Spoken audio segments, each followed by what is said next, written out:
We talk a lot about underwater habitats, but we don't talk that much about the engineering and the designing of those. So let's take a few minutes and do that.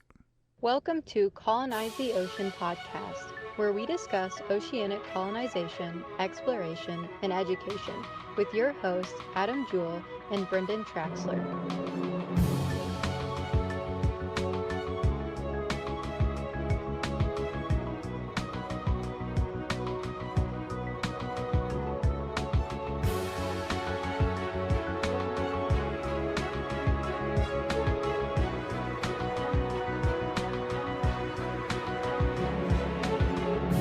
So anybody that's followed underwater habitats in any format has seen multiple different designs over the years. Whether it is the old, look at Jacques Cousteau. He was the innovator of different designs versus a cylinder or a sphere or something along those lines with the starfish-shaped habitats and just everything else he produced. And then since then, there's been different designs, but they've all been basically the same.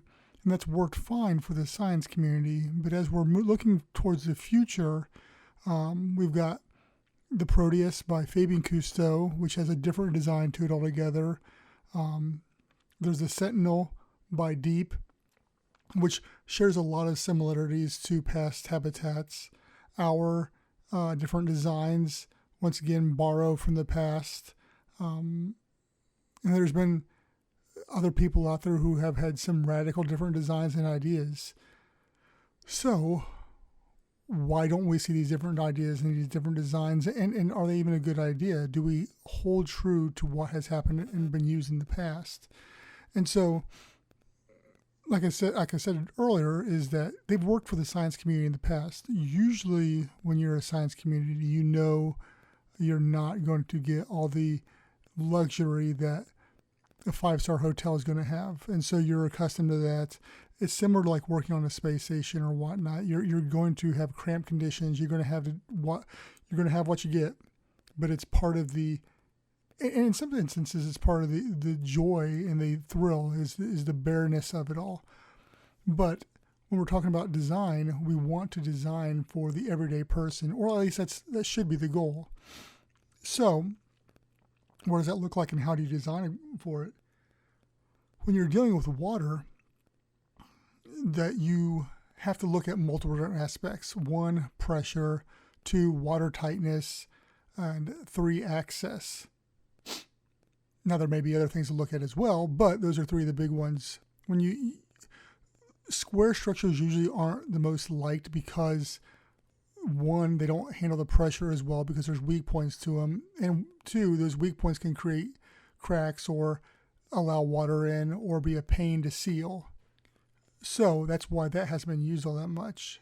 Now, at shallower depths, it's not as big of a deal. But when you start going deeper, then you run into issues. That's why a cylinder or a sphere has always been preferred for any type of depth whatsoever because it displaces the water the best as far as pressure goes. But when you start looking at those two, you give up a lot of real estate inside because of those round walls. So what do you do?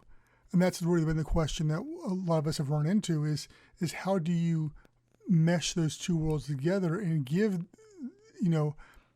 let's for example, we're talking about hotels, say. How do you give somebody trying to design an underwater hotel a luxurious modern feel but keep out those pressures? Whether you have to build super thick walls and super thick acrylic or glass, which then increases the cost substantially, or you go back to what has been used before and it's not as, air quotes, sexy as what people are used to. So it's one of those things. And ultimately, it comes down to a price point. Like I said, you can do all these things, but there's always a price associated with them too. So it is a risk-cost analysis to an extent.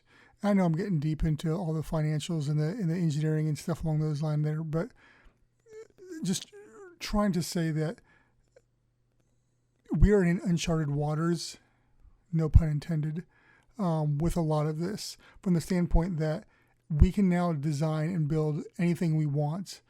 Those costs have come down. The technology has grown.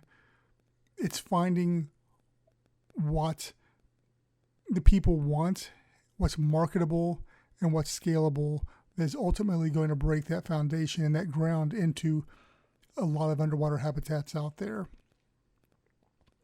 Here at ASC, and specifically I'm speaking for myself in these shorts, but I believe that a modular aspect has to be the approach.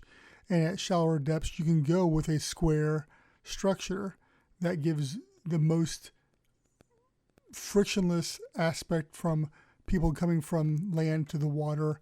They're going to know what it looks like. They're going to know how it feels, and it's going to be similar.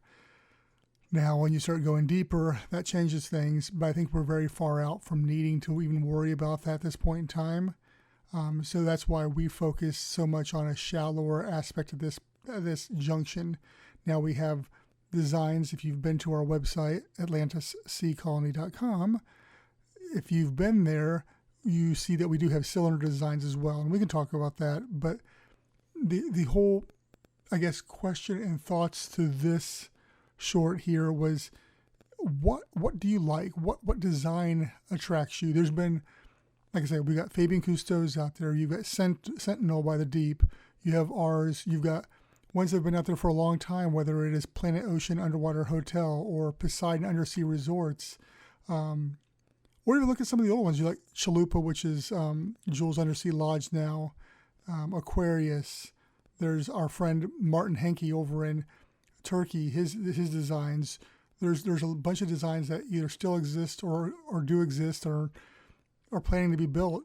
And the cool thing is, it doesn't really matter from that standpoint, because diversity allows for different functionality and brings in different people to whatever attracts them. But what attracts you?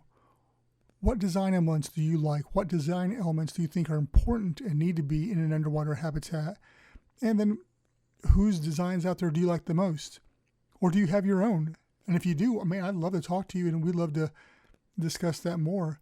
But yeah, shoot us a message. Let us know. I'm very curious on what your favorite underwater habitat is, why that is, or what parts from different ones would you put together to create like the ultimate underwater habitat.